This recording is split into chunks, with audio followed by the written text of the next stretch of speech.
इस बार बिहार चुनाव में दिल्ली के पत्रकार शाह का नमक चाटकर पत्रकारिता करेंगे और आपको ठगने की भरपूर कोशिश करेंगे, लेकिन इस बार इनके झांसे में नहीं आना है।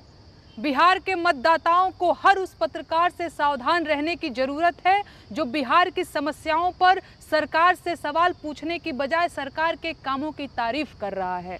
पत्रकारों का काम सरकार की तारीफ करना नहीं, उनकी नींद हराम करना है। ध्यान से समझ लीजिए, हर वो पत्रकार सरकारी चाटुकार है जो बिहार की बेरोजगारी, पलायन, अशिक्षा, बदहाल स्वास्थ्य व्यवस्था, भ्रष्टाचार और अपराध पर नहीं बोल रहा है।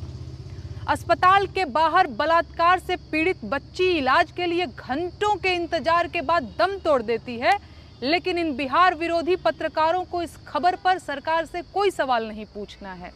ऐसे नहीं चलेगा। इस बार बिहार के लोग सिर्फ नेताओं से उनके काम का ही नहीं बल्कि पत्रकारों से उनकी पत्रकारिता का हिसाब भी मांगेंगे, और कोई माई का लाल उन्हें नहीं रोक पाएगा। पत्रकारिता के नाम पर आप बिहार की बर्बादी को नज़रअंदाज करके एयरपोर्ट की फोटो दिखाएंगे और आपको लगता है कि बिहार के लोग चौंधिया जाएंगे। किस चक्कर में पड़े हो बाबू? अब नहीं होगा ये सब।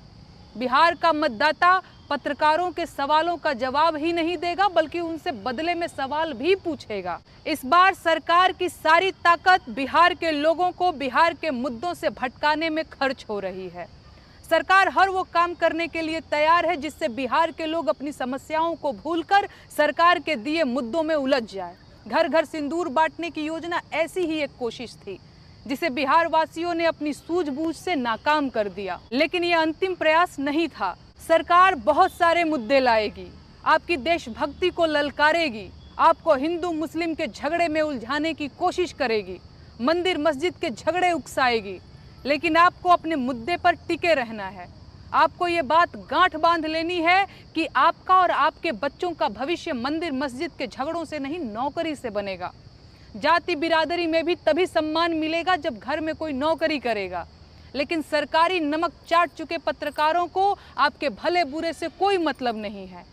उनकी पीठ थपथपाई जा चुकी है, उनकी रीढ़ गायब हो चुकी है। वो आपके वोट की सुपारी ले चुके हैं और बिहार की बर्बादी बहाल रखने का बीड़ा उठा चुके हैं।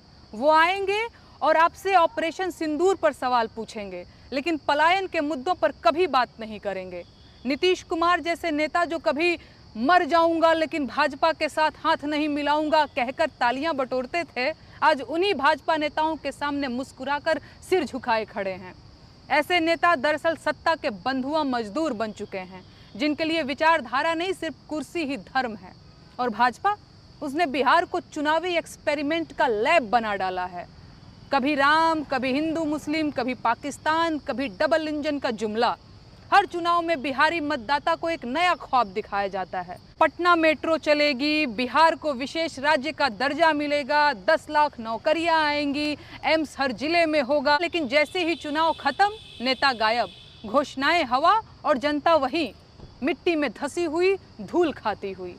इसी तरह के तमाम ऐसे मुद्दे हैं जिनके बारे में दावा किया जा सकता है कि गोदी मीडिया इन पर सवाल नहीं पूछेगा। तो क्या इन सवालों को छोड़ दिया जाए और आपके साथ हुई इन सरकारी ठगी को भगवान की मर्जी मान लिया जाए? बिल्कुल नहीं। अब सवाल पूछने की बारी आपकी है। सरकार से सवाल पूछिए और कामों का हिसाब भी मांगिए। और जो भी इधर उधर की बातें करे उससे बस एक बात पूछिए कि काफिला क्यों लूटा, मुखबिर कौन था, लुटेरों से किसकी यारी और किसकी साझेदारी थी।